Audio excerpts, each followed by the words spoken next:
आप सभी को राधे राधे। भक्ति दीपिका में आपका स्वागत है। आज की इस वीडियो में हम चलेंगे खजुराहो की यात्रा की ओर। हमारी यात्रा शुरू होती है दिल्ली से, जहां से हमने खजुराहो के लिए ट्रेन ली और खजुराहो रेलवे स्टेशन पर उतरने के बाद हमने एक ऑटो लिया और कुछ ही देर में हम पहुंच गए इतिहास और कला के बेहतरीन मंदिर वेस्टर्न ग्रुप ऑफ टेम्पल। यहाँ ईस्ट में भी कुछ टेम्पल हैं, साउथ में भी, लेकिन हमें पहले से डिसाइड था कि हमें वेस्टर्न ग्रुप की ऑफ टेम्पल देखने हैं क्योंकि ये बहुत ज़्यादा फेमस है और ये अपनी कला सौंदर्य के लिए बहुत ही ज़्यादा फेमस भी है और इसी को देखने लोग ज़्यादा संख्या में आते हैं। तो हम पहुंच गए वहाँ पे, उसने हमें ऑटो वाले ने उतार दिया, लेकिन हमने सोचा कि मंदिर है तो वहाँ जाने से पहले हमें नहा धो लेना चाहिए। तो सामने ही हमें वहाँ पे एक होटल मिला, हम उसमें गए, वहाँ पे हमने फ्रेश हुए, नहाए धोए और अपना सामान वहाँ रख के हम चल पड़े मंदिर की ओर। तो जैसे ही हमने अंदर एंट्री की तो वहाँ पे सबसे पहले एक शांत और सुंदर झील है, शिवसागर लेक। बहुत ही सुंदर लेक है और इसके अंदर बहुत ज़्यादा आप देखिए कमल के फूल खिले हुए थे, जो कि बहुत ही सुंदर दृश्य था। उसके बाद उसी के जस्ट सामने एक बड़ा पत्थर रखा हुआ है जिसमें यूनेस्को वर्ल्ड हेरिटेज साइट की मोहर लगी हुई है, क्योंकि ऐसा माना जाता है ये जो वेस्टर्न ग्रुप ऑफ टेम्पल है ये यूनेस्को वर्ल्ड हेरिटेज में आते हैं और यहीं से हमारी खजुराहो की यात्रा शुरू हुई। इसके साथ साथ मैं आपको वहाँ का जो मतंगेश्वर महादेव मंदिर है उसके रहस्य क्या है वो भी बताऊंगी, लेकिन इसके साथ आप मेरे साथ कंटिन्यू जुड़े रहें वीडियो में। वीडियो को स्किप किए बिना देखें, क्योंकि अगर आप स्किप करेंगे तो हो सकता है कोई ख़ास बात छूट जाए जो आप जानना चाह रहे थे या जिसके बारे में आपको जानकारी नहीं थी, तो इसलिए वीडियो को कंटिन्यू देखें।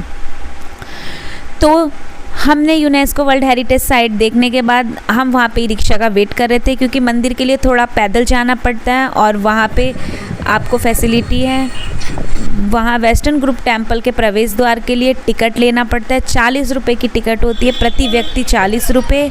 और फिर वहाँ से आपको जो ई रिक्शा है उसके वो कोई चार्ज नहीं लेता, वो इसी टिकट में उसका पैसा जुड़ा होता है और वो आपको ले जाके अंदर छोड़ देता है मंदिर के पास। तो हमने टिकट लिया और हमने पहुंच गए एक ऐसे स्थान पर जो सौंदर्य कला और भक्ति का संगम है।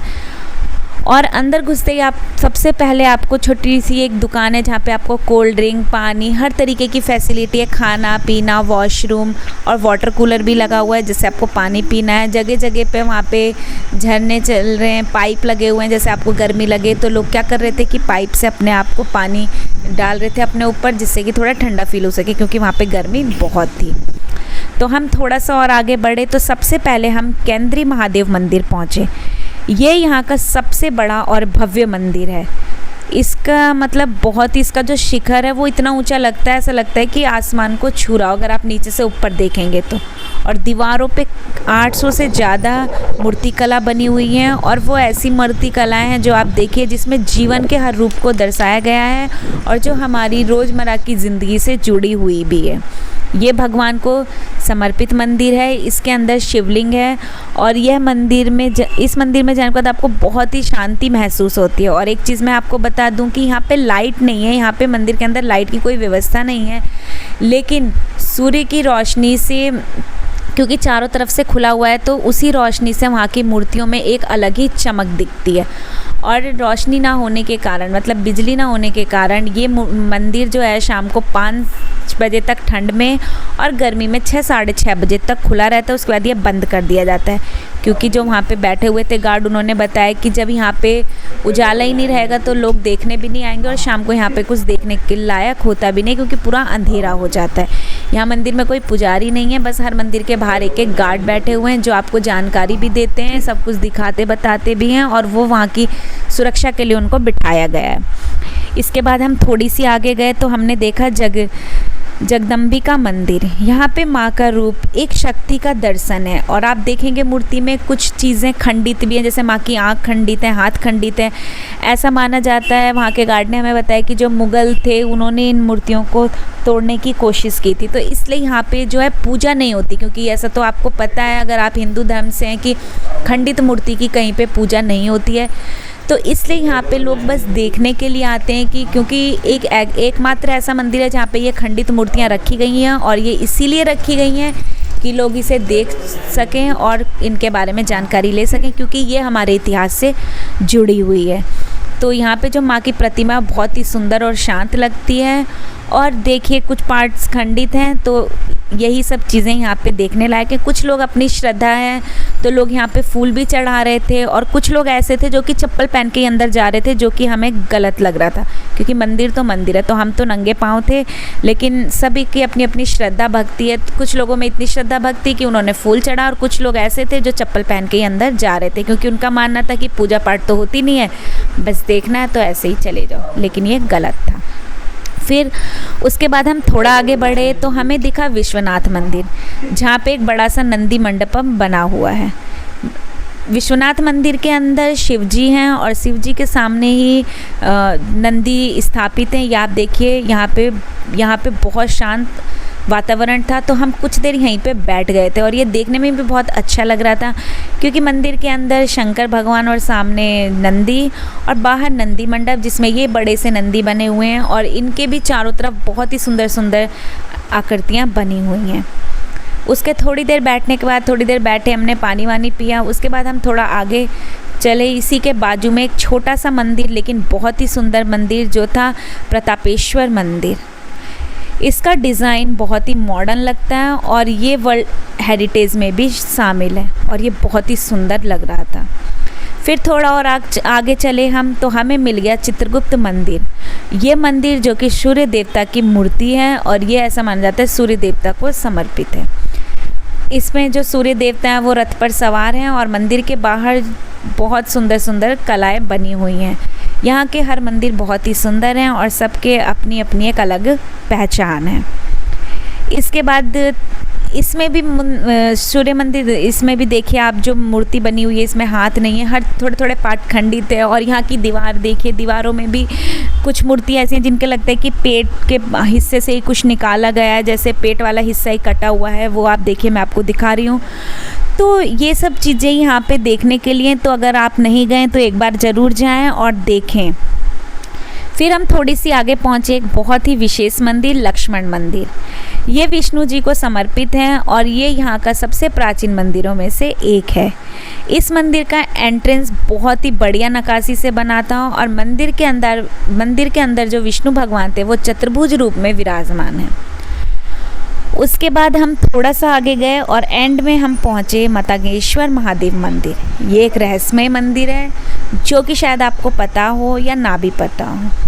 ये मंदिर वेस्टर्न ग्रुप का एक ऐसा मंदिर है जहाँ पे रोज़ पूजा होती है, और ये मतलब एक जीवित मंदिर माना जाता है। इसमें कुछ भी पार्ट्स या कोई मूर्ति खंडित नहीं है, यहाँ पे बस शिवलिंग है, तो उसको जीवित माना जाता है, तो उसकी पूजा होती है।